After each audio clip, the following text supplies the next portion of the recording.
Des moments avec Dieu avaient un temps de réflexion pour chaque jour.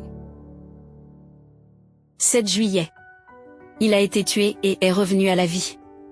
Mais le Père dit à ses serviteurs, apportez vite la plus belle robe, et laine revêtée, mettez lui un anneau au doigt, et des souliers aux pieds. Amenez le veau gras, et tuez-le. Mangeons et réjouissons-nous, car mon fils que voici était mort, et il est revenu à la vie. Il était perdu, et il est retrouvé. Et ils commencèrent à se réjouir. Luc 15, 22-24. Cette rencontre touchante entre le père et son fils prodigue ne s'est pas limitée d'une étreinte paternelle, et cet instinct alors que le jeune homme essayait de lui dire à quel point il était repentant indigne de l'amour de son père. Le père lui enlevait sa riche robe et les plaçait sur ses épaules, le père ne voulait pas qu'on le voie de l'étoile qu'il était revenu et lorsqu'ils marchaient ensemble. Le fils portait des robes d'honneur. Sous deux, les serviteurs l'aperçoivent et s'approchent. Mais le père leur ordonne d'apporter les plus belles robes. Un anneau et des chaussures neuves, il l'habille de la meilleure façon. Et les préparatifs pour une fête sont ordonnés. Personne ne comprend les joies du cœur du père. Car personne n'a vu les larmes qu'il verse dans la solitude. Et les nuits sont sommeil pour le fils perdu. Personne n'a vu toutes les souffrances de l'agonie. Et maintenant que les choses ont changé, fait que le fils est revenu. Les peines ont disparu, qu'un banquet était ordonné pour accueillir celui qui était perdu. Quelle tendresse de la part du Père pour le fils rebelle. Il ne lui demande pas de rendre compte de ses erreurs et de la dilapidation de ses biens, mais l'accueille dans ses bras. Mais son amour ne se limite pas à une étreinte, il le reçoit avec les honneurs, comme s'il revenait d'une grande mission, comme un vétéran de guerre revenant du front. La fête semble être celle d'un héros retrouvé, et non celle d'un héros perdu.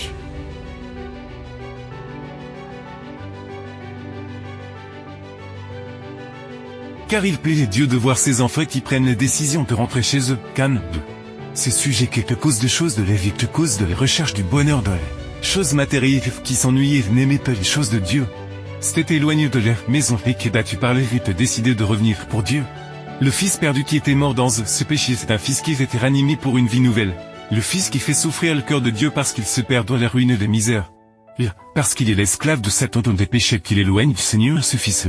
Quand il revient enfin à Dieu, Dieu l'accueille avec le plus grand des cœurs. Ce fils qui en va de la vie, du monde, serait désormais un fidèle serviteur de la justice de Dieu. Peut-être que l'Église célébrerait peu tout retour avec des honneurs qu'il y aurait. Toujours des langues qui parleront et murmureront de propos de Topaz n'y prêtent attention. Car ils sont perdus eux aussi, revient au Seigneur et réjouit le cœur du Père. Et ça, j'ose simple entrée dans ta vie. Quelle assurance est donnée ici de la volonté de Dieu d'accueillir le pécheur repentant. Avez-vous choisi votre propre voie? Avez-vous erré loin de Dieu? Avez-vous cherché à vous délecter des fruits de la transgression, pour les retrouver sous forme de cendre sur vos lèvres? Et maintenant, avec votre substance gaspillée, les plans de votre vie frustrée, et vos espoirs morts, vous sentez-vous seul et abandonné?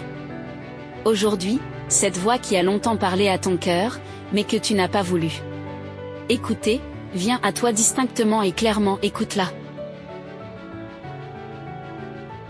Si tu reviens à Dieu, tu seras ressuscité une vie nouvelle.